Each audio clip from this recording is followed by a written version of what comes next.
ආදරණීය ගෞරව පිරුණු හැම පළාත් තුළ සියලු රටවල් මහජනතා හැමෝම එකමුතුන් සාමයෙන් ජීවත් වෙන්න කියලා හදවතින්ම කියා සිටිනු මගේ හදවත මාව දිහා ඉතා අවධානයට අරගෙන විශිෂ්ටත්වයෙන් ඉතා ඉක්මනින් විසඳුම දෙන්න කියලා ඉල්ලා හිටිනවා. ඉතින් අපේ රට තුළ ආදරණීය මහජනතාවත් එක්ක සියලු ආගම් පක්ෂ ආදරණීය මහජනතාවත් එක්ක කතා කරන්නට දිනුම් දිනට කැමති වෙනවා මගේ හදවත. මම මෙච්චර කාලෙින්ම මගේ ජීවිතය තුළ දුක් අමාරු වේදනා සියල්ලම විඳගෙන ඉවසගෙන ජීවිතේ ඉස්සරහට අරන් ඇවිල්ලා තියෙනවා. දැන් ගොඩාක් දේවල් මම ජීවිතය තුළ සිද්ධ වෙච්ච ගොඩාක් දේවල් හෙළිදරව් කරා. තව ටිකක් තියෙනවා දැන් අවසාන මොහොතේ. තව ටිකක් තියෙනවා ඒකත් මේ ජනතාවට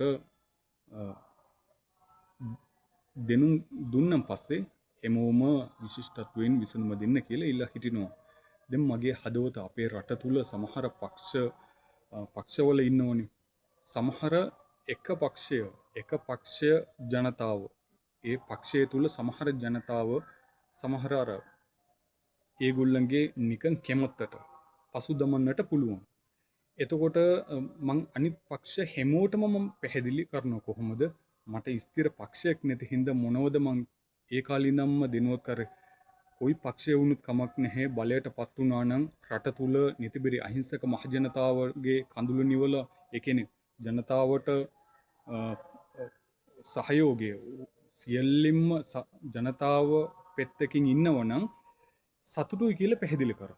කොයි පක්ෂය වුණත් කමක් නැහැ බලයට පත් වුණා නම් සතුටුයි. ජනතාව රට කොල්ටිට හදනවා නම් සතුටුයි කියලා. හැබැයි සමහර පක්ෂය තුල සිද්ධ වෙච්ච වැරදි වැඩවල වල මමත් හෙළිදරව් කරානේ. ඒ කාලේ ඉඳන්ම ජනතාවගේ පැත්ත නිසා තමයි මමත් කතා කරා. ඉතින් ඒ තරහයට එක පක්ෂය මාව පසුදමන්නට පුළුවන්. ඉතින් අනිත් පක්ෂ ඒ කියන්නේ අනිත් පක්ෂ හැමෝම දැනගන්න ඕන මොනද?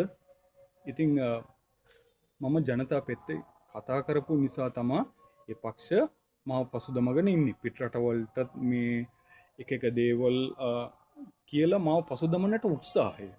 හිතන විදිහට මේගොල්ලන්ට මේ පසුදමන්නට බැහැ. මම පැහැදිලි කරනවා මම වසර 10කට ඉස්සෙල්ලා. ඒ කියන්නේ දැන් මම හිතන්නේ වසර 10ට ලං වෙනවා. තාම ප්‍රතිචාරය දීගෙන ඉන්නවා. ඉතින් මොනවද ප්‍රතිචාරය පළ කරේ? ඒ කියන්නේ හදවත කියලා, හાર્ට් කියලා, එලකිරි කියලා කොමෙන්ට් පොස්ට් කරලා ඒගොල්ලන්ගේ හිතවල සතුටු කරා. ඒගොල්ලොත් රිප්ලයි මෙසේජ් එකක එවල තිබ්බා. ඉතින් මම පැහැදිලි කරනවා අපේ මහජනතාවට මගේ හදවත සියලු ආගම් පක්ෂ හැමෝම දැනගන්න ඕන. මේ එක පක්ෂයක් ඒගොල්ලන්ගේ කැමැත්තට මාව පසුදමන්නට උත්සාහය කරනවා නම් අනිත් පක්ෂ හැමෝම අතරින්න එපා කියලා. ඕගොල්ලෝ අතේරුත් එහෙම සියලු පක්ෂයටම තමයි අපේ රටට හානි වෙනවා. කොහොමද? මම හානිය කියන්නේ එච්චර හානිය වෙන්නට මං ඉඩ තියන්නේ නැහැ කවදාවත්. මම පැහැදිලි කරන්නේ මොනද? ඉතින් මට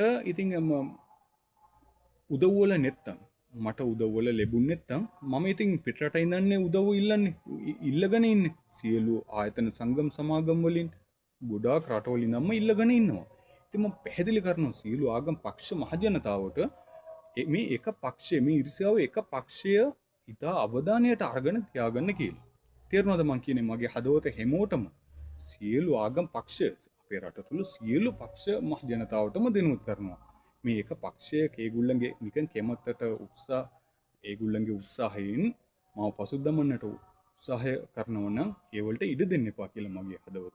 ඒ කියන්නේ රට තුල දැන් මේ අපේ ගම්වල තුල මෙච්චර කාලෙින්ම මම පෙට්ටකේද ඊට විශිෂ්ටත්වයෙන් බලයෙන් මම එලිදරව් කරන්නේ මොනද? බලයෙන් කියන්නේ කොහොමද? ඒ කියන්නේ මම නිවැරදි මාර්ගයෙන්ම යට බේසිනම්ම උඩට එවිල්ලා තියෙන නිවැරදි මාර්ගයෙන්. කිසියම් හො ලොකු වරදවල් නැහැ කියලා එත්ත වශයෙන් 100% දෙනුත් කරනවා. ලෝටම දෙනුත් කරනවා අපේ මහජනතාවට. ඉතින් මම පැහැදිලි කරනවා මගේ හදවත සමහර එක පක්ෂය තුල ඉරිසියාව එක්කෙනෙක් දෙන්නෙක් ඉන්න පුළුවන්. රණ්ඩුවට එවිල්ලා තියෙන්න පුළුවන්. ඉතින් අර මෙතන ඉතින් සියලු පක්ෂ මහජනතාවම දැනගන්න ඕන. ඉතින් මේ උත්සාහයෙන් එක්කෝ මේ පක්ෂය තුල ටික මිනිස්සු උත්සාහය කරලා පසුදමන්නට පුළුවන්. එහෙම නැතුව අධ්‍යාපන පැත්තකින් සමහර එක්කෙනෙක් දෙන්නේ. හැමෝම අධ්‍යාපන හැමෝම කොල්ටිය. ඉතින් මම ඒ කාලේ ඉඳන්ම පැහැදිලි කරනවා අධ්‍යාපන ගුරුවරු හැමෝම අත්‍යවශ්‍යයි. ළමයි අනාගතයට. ඒ කියන්නේ අත්‍යවශ්‍යයි. ඒ වගේම තමයි මම අධ්‍යාපන පැත්තට ගරු කරනවා. ඉතින් මට වෙච්ච අසාධාරණයට දෙවනි පන්තිනේ ඒක අතරිමුකෝ. ඒක මමත් මේ අතරිය. හරි මට උගන්වලා දුන්නොත් නැතත් මට සතුටුයි. ඒව දැන් මම ගණන් ගන්න නැහැ. මට ළමයෙක් හම්බුණානේ ඒ ළමයට හොඳටම උගන්වලා දෙන්න කියලා මං ඉල්ලා හිටිනවා. අධ්‍යාපන පැත්ත මෙතන නෑනේ දැන්. මෙතන පැත්තට තියෙනවා දැන්. සියලු ගුරුවරු මට හැමෝම අත්‍යවශ්‍යයි. අත්‍යවශ්‍ය කියන්නේ ළමයි අනාගතයට තම අත්‍යවශ්‍ය කියලා මම පිළිගන්නවා. මම පැහැදිලි කරනවා සියලු පක්ෂ ජනතාවට මගේ හදවත මෙතන ආගම් ගුරුවරු එන්න පුළුවන්. ආගම් ගුරුවරු ටික මිනිස්සු ඉතින් ඒගොල්ලන්ගේ උත්සාහයෙන් ඉතින් එක පක්ෂය තුල වෙන්න දේවල් මේ බලන්න හොඳේ හැමෝම දැනගන්න. මේ එක පක්ෂය තුල ඉතින් ටික ආගම් ගුරුවරු පසුදමන්නට පුළුවන්. ඒ වගේම ඉතින් මම පැහැදිලි කරනවා සමහර ටික මිනිස්සු ඉන්න පුළුවන් මගේ හදවත. හැමෝටම කියනවා මම තට්ට තනියම පැහැදිලි කරගෙනම යනවා. ඉතින් ඊටත් එහා මම නිකන් අර මේ දුක් ඒ කියන්නේ අමාරු විඳින්නටම අවශ්‍ය නැහැ කියලා පැහැදිලි කරනවා. දැන් මේ ගෙදර මේ මම උගස් කියන්න තමා කාගේ උදව්වලත් නැත්තම් මට පුළුවන් තනියෙන් ජීවත් වෙන්න. මෙච්චර කාලෙම තනියමනේ ජීවත් වෙගෙන ඉන්නේ. ඉතින් උගස් කියන්න හරි බැංකුවේ ඉතින් රෙජිස්ටර් වෙන්න ඕනේනේ. ඉතින් ආණ්ඩුවේ පැත්තේ ඒ වැඩපිළිවෙල මට කරගන්න බැරි නම් ඉතින් මට කරන්න දෙයක් නෑ. මට ජීවත් වෙන්න තමාරුයි. උළු රස්සාවල තමාරුයි දැන්. මෙච්චර අවසර ගන්නාව කරා.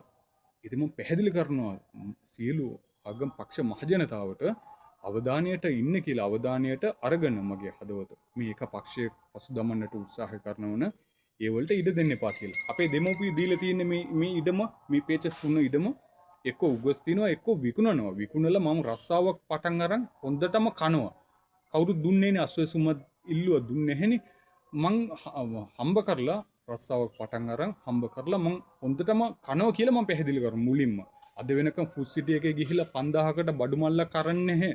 ජීවිතෙම කේක් එකේ කපලා නැහැ. කොයි පක්ෂයවත් උදව් කරලත් නැහැ. නිකන් අර පොඩි ගානක් දීලා ඇති. ඒ කියන්නේ මේ 1000 ගානවල ලක්ෂ ගාන කවුරුත් දීලා නැහැ. විදුලිද වතුරද කිසියම් හෝ වැඩවලට දීලා නැහැ. ඉතින් මම පැහැදිලි කරන පිටරට හැමෝටම මහජනතා හැමෝටම මගේ හදවත සියලු රටවලටම හොඳේ හදවතින්ම දෙනුවත් කරනවා. අපේ රට තුල එක පක්ෂයක් මාව පසුද්දමන්නට උත්සාහ කරනවා නම් ඕගොල්ලන්ට එක එක දේවල් කියනවනම් මං සියලු පළාත් තුල ලෝකෙවට සියලු පළාත් තුල සියලු රටවලටම දෙනුවත් කරනවා. දේශපාලන එමතිවරු മന്ത്രിවරු ගෞරවනීය මහානායක හැමෝටම මේ ඉරිසියාව එක පක්ෂයක පසුදමන්නට උත්සාහ කරනවනේ ඒගොල්ලන්ගේ කතාවල අහන්න එපා කියලා. තේරුණාද මං කියන එක? ලෝකෙටම තේරෙනවා ඉතින් ලෝකේ මහජනතාවම දැනගන්න කියලා. සියලු ආයතන සංගම් සමාගම් වල හැමෝම දැනගන්න කියලා මොනද මං නිවැරදි මාර්ගයෙන් ජීවත් වෙන්නේ. මට ස්ථිර පක්ෂයක නැහැ. මට හැමෝම ඕනේ. මං හැම ආගමත් එක්කම හැම පක්ෂයත් එක්කම ආදරේ. ඉතින් මං පැහැදිලි කරා કોઈ පක්ෂය වුණත් කමක් නැහැ. බලයටපත් වුණා නම් රට කුල්ටිට හදනවන සතුට කියලා. ඉතින් මං ලෝකෙටම දෙනුවත් කරන මොනද මාව දිහා ඕගොල්ලෝ කවදාවත් මේ ඉරිසියා පක්ෂයේ කතාවල අහගෙන ගැටලු ඇති කරන්න එපා කියලා. පැහැදිලියෙන් තේරෙනවද මං කියන එක? මං ආදරෙන් මගේ හදවත මට ස්ථිර රටවලුත් නැහැ. හැම රටටම මං ප්‍රතිචාරයේ හදවතිම පළ කරලා තියෙනවා. ආදරේ පෙන්නුම් කරලා දීලා තියෙනවා. ඒගොල්ලොත් මේ රිප්ලයි මෙසේජ් එක වෙලා තියෙනවා. ඉතින් ඕගොල්ලෝ අතරත් කවදාවත් මට සෙලකුවත් නැතත් කමක් නැහැ. ඕගොල්ලෝ අතර ගැටලු ඇති කරන්නට අවශ්‍යම නැහැ කියලා. හැබැයි මට උදව් කරන්නකෝ මගේ හදවත. සියලු රටවල හැමෝම ඒ කියන්නේ අවුරුදු 37ක්ම මම දුක් විඳා. අනිත් 37ක්ම මම සතුටු විඳින්නට හරි පොඩි ගානක් හරි ඕගොල්ලන්ට පුළුවන් නේ අයින් කරන්න. ඉතින් පොඩි අන්නේ එකේ මම පැහැදිලි කරන්නේ. එක්ක ණයට හරි ඕගොල්ලෝ හැමෝම සියලු රටවලම සාකච්ඡා කරලා ණයට මම මුදල් ගන්නට බැංකුවෙන් මුදල් ගන්නට එහෙම හරි විසඳුමක් ඒගොල්ලෝ ඕගොල්ලන්ට පුළුවන් නේ. එහෙමත් බැරනම් මේක විකුණනවා. මේ පේජස් තුන ඉදමනේ පොඩි ගානකට තමයි ඉල්ලන්නේ. මං විකුණලා මගේ අනාගතය මේ පිරිසුදු මාර්ගයෙන් මගේ ජීවිතය ගෙනින්න කියලා. හැබැයි වසර ගණනාවක් කිල්ලුවා. ඕගොල්ලෝ හැමෝම ඉතින් මං බනින්නේ නැහැ කාටවත්. පැහැදිලියෙන් ආදරින් මාවත් බලාගන්න කියලා ඉල්ලා හිටිනවා මගේ හදවත. හරි මං අවසන් කරනවා. හැමෝම ආදරින් මාවත් බලාගන්න කියලා ඉල්ලා හිටිනවා.